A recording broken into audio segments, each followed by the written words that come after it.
ये क्वेश्चन देख सकते हैं ना, ये आपका कंपाउंड इंटरेस्ट का क्वेश्चन है 81 नंबर क्वेश्चन। तो इसमें mister X invest 300 for 3 years at a simple interest. ये टाइप का पहले क्वेश्चन का टाइप समझो, ठीक है, किस टाइप का क्वेश्चन आता है।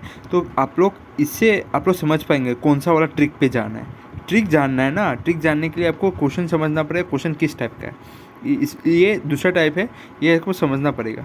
सिंपल इंटरेस्ट दिया रहेगा और इधर कंपाउंड इंटरेस्ट दिया रहेगा, जिसमें सिंपल और कंपाउंड इंटरेस्ट दोनों दिया रहेगा अलग अलग से। तो उस क्वेश्चन में ये वाला ट्रिक लगता है, ठीक है। आप लोग देख लीजिए पहले। Mister X invest 300 for 3 year at a simple interest से रेट ऑफ कितना दिया 11.03%, ठीक है। How much should mister Y invest after 3 year। 3 साल के बाद मिस्टर वाई को कितना इन्वेस्ट करना पड़ेगा to get the same amount. जितना सेम अमाउंट सिंपल इंटरेस्ट में मिलेगा उतना ही सेम अमाउंट चाहिए उसको to return, but at the compound interest rate. Compound interest rate के हिसाब से 10% लगा के करना है, ठीक है। मतलब कितना लगाना पड़ेगा 3 साल के लिए ताकि सेम अमाउंट मिल जाए, ठीक है। तो इस क्वेश्चन में एक तो आपको ये समझना है सिंपल इंटरेस्ट कंपाउंड देगा और आपको सेम अमाउंट मिलेगा, सेम अमाउंट देखने को मिलेगा, ठीक है। सेम अमाउंट मिलेगा रिटर्न में, ठीक है। तो वो चीज़ आप लोग को जानने के लिए आपको ये ट्रिक से लगता है, ठीक है। जैसे सिंपल इंटरेस्ट है ना, 3 साल के लिए सिंपल इंटरेस्ट कितना 11.03, तो इसका कितना हो जाता है 33.09। तो इसको हम कैसे लिख सकते हैं राउंड ऑफ में 33.1, ठीक है। और कंपाउंड इंटरेस्ट में हम लोगों ने पढ़ा था 3 साल का अगर होगा तो कितना होता है 2 साल का जैसे होता है कितना 2:1, तो 21%। और 3 साल का कितना होता है आपका होता है 331, ठीक है। तो इसको हम लोग कैसे लिखते हैं 33.1%। तो हम लोग डायरेक्ट क्या लिखेंगे इसके लिए कंपाउंड इंटरेस्ट के लिए हम लोग लिखेंगे 31% डायरेक्ट। तो देख सकते दोनों का सिंपल इंटरेस्ट सेम है। तो ये अगर सिंपल इंटरेस्ट में कितना लगाया जा रहा है 300 रुपया, तो हम लोग कंपाउंड इंटरेस्ट में कितना लगाना पड़ेगा सेम अमाउंट पाने के लिए, तो सेम अमाउंट 300 रुपये लगाना पड़ेगा, ठीक। तो ये से हो जाएगा, सेम है, ठीक है। क्वेश्चन में यही पूछा जाता है कि how much should x invest, ताकि उसको सेम अमाउंट मिल जाए 3 साल बाद रिटर्न में, ठीक है। कितना इन्वेस्ट करना पड़ेगा, यही इन्वेस्ट उसको 300 रुपया करना पड़ेगा ताकि वो सेम अमाउंट पा जाए रिटर्न में, ठीक है। सेम अमाउंट पा जाए, कितना इन्वेस्ट करे ताकि उसको सेम अमाउंट मिल जाए रिटर्न में, ठीक है। उसने 300 रुपये लगाया 3 साल के लिए, ठीक है। और ये पूछ रहा है कि कितने इन्वेस्ट करे 3 साल बाद ताकि उसे सेम अमाउंट मिल जाए, ठीक है। तो ये वाला क्वेश्चन ऐसे होता है। तो इसको अगर आप लोग करने जाएंगे, अगर आपका फॉर्मूला मेथड ये सब मेथड से, तो डायरेक्ट आपका सिंपल इंटरेस्ट निकालना पड़ेगा। सिंपल इंटरेस्ट के साथ आपको कितना दिया है 300 दिया हुआ है ना, 300 के पास आपका रेशियो कितना दिया हुआ है परसेंटेज 0.3 इंटू कितना 3 साल, हाँ 3 साल, और इधर 100 से ये माइनस कर दीजिए, ये कितना निकल जाएगा आपका बोलिए। ये आपका निकलेगा मल्टीप्लाई करने से ये आपका 33, ठीक है। 33 इधर ये आपका हो जाएगा इधर 33.1 पकड़ लेते हैं, ठीक है। और इधर फिर जगह 3 से मल्टीप्लाई कर देते हैं तो 3 इधर 99, ठीक है। 99.3 ये निकल गया सिंपल इंटरेस्ट का वैल्यू। अब कंपाउंड इंटरेस्ट क्या दिया हुआ है हम लोग को, प्रिंसिपल नहीं मालूम, हम लोग को रेट मालूम है। रेट कितना दिया हुआ है 10% के हिसाब से 3 साल तक, ठीक है। ये कंपाउंड इंटरेस्ट का ये फॉर्मूला नहीं होता है, पर आपको पता होना चाहिए। अमाउंट को दो से लिख सकते हैं, ठीक है। तो मैंने उधर लिख के ऐसे लिख दिया, ठीक है। अब हम लोग क्या करेंगे, हम लोग करेंगे प्रिंसिपल को कॉमन ले लेंगे और इधर इसको कर देंगे -1, ठीक है। तो ये वाला आपका शायद 3 साल के लिए ना, ये वाला आपका प्रिंसिपल निकलेगा। इसको अगर करेंगे सॉल्व कितना होगा 11 100 110 और इधर 100, इसको 3 बार में और इसको माइनस करना है 1 बार, क्या निकलेगा? तो 110 को मल्टीप्लाई 3 बार करने से इतना निकलता है। 11 का लिख दिया और 3 जीरो लास्ट में लिख दिया, 11 का क्यूब और 3 जीरो लास्ट में, और नीचे 100 है ना, 100 का 3 बार तो हो गया। इससे 3 बार ये कट जाएगा और ये बच गया अभी 3 जीरो ना, 3 घर आ गया 133.1। अभी 1 से माइनस करना है, 1 से माइनस करने से क्या बचेगा? बस आपका 0.33, ठीक है। प्रिंसिपल का वैल्यू ये निकल गया कितना 0.331, ठीक है। तो ये निकल गया।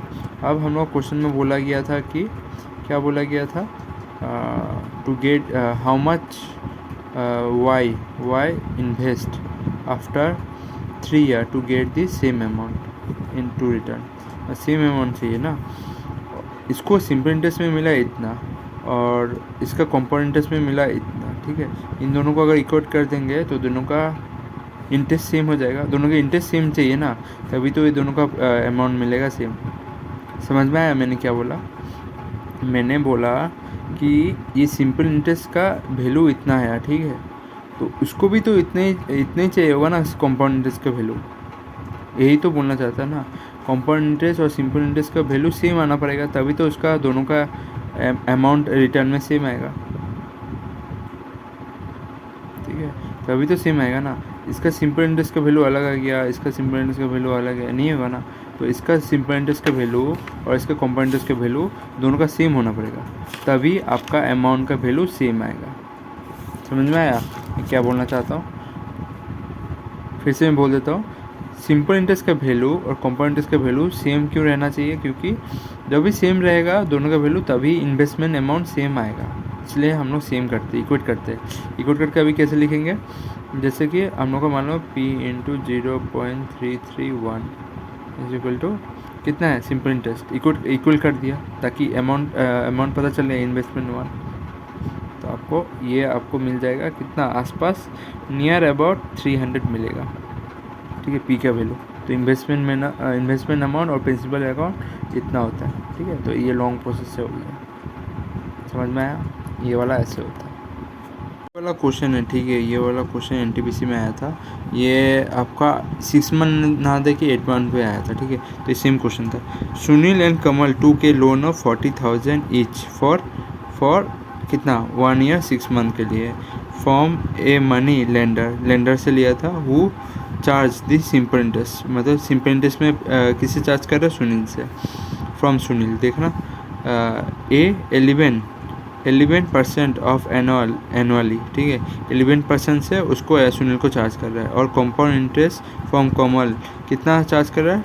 10% per annually, per annum compound semi annually, मतलब half yearly. Who paid is more interest by what amount, किसने पेड किया ज़्यादा और कितने अमाउंट से? तो पहले तो एक जगह लिख देते हैं कि सुनील और एक जगह लिखते हैं कमल, ठीक है।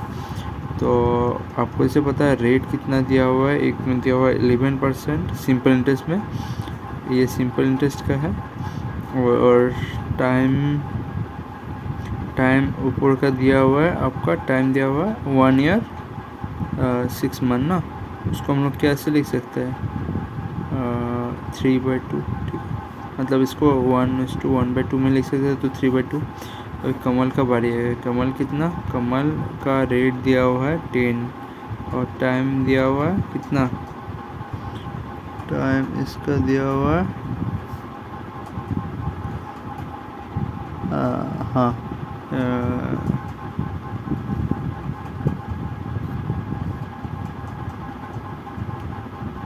ईच फॉर, हाँ दोनों का सेम ही टाइम दिया हुआ है, इसका भी 3/2 होगा, पर ये हाफ ईयरली के हिसाब से होगा, ठीक है। तो मैंने क्या बोला था, हाफ ईयरली मतलब 6/12 मतलब 1/2, तो इसका कितना आधा 5, डबल हो जाएगा, डबल होने से कितना होता है सिर्फ 3 ईयर्स। अभी करो, अभी करने से कितना हो जाएगा? अभी देखो सुनील का शून्य में कितना होगा? 4000 40,000 था ना, 40,000 इंटू कितना दिया होगा, रेट दिया हुआ 11 और कितना साल के लिए, ये 3/2 साल के लिए डिवाइड बाई 100। तो इसका वैल्यू कितना आता है आपका 660 आता है। अभी कमल का कंपाउंड इंटरेस्ट है ना, कंपाउंड इंटरेस्ट का 40,000 रुपया, ठीक है। और ये कितना 5% रेट से, ठीक है, 5% से रेट से कितना हो जाएगा आपका, पहले तो ये आपका 20,000, फिर आपका होगा 100, फिर आपको कितना होगा 5 से हो जाएगा आपका 5%, ठीक है। तो हो गया, इसको अब 3 से मल्टीप्लाई कीजिए, 3 से इसको 1 से कितना निकलेगा, टोटल वैल्यू निकलेगा प्लस करने से इसका निकलेगा 63.05। ये कितना ज़्यादा है इससे, कितना ज़्यादा है आपका, ज़्यादा है कि 295 ज़्यादा है, ठीक है। तो ये वाला ऐसे हो जाता है। सेम क्वेश्चन आया था, बस आपको क्वेश्चन समझ में आना है, हफेली लगा है वो लगा है, ये सब आपको होने से हो जाएगा, 295 आ जाएगा, बस इतना होता है, ठीक है।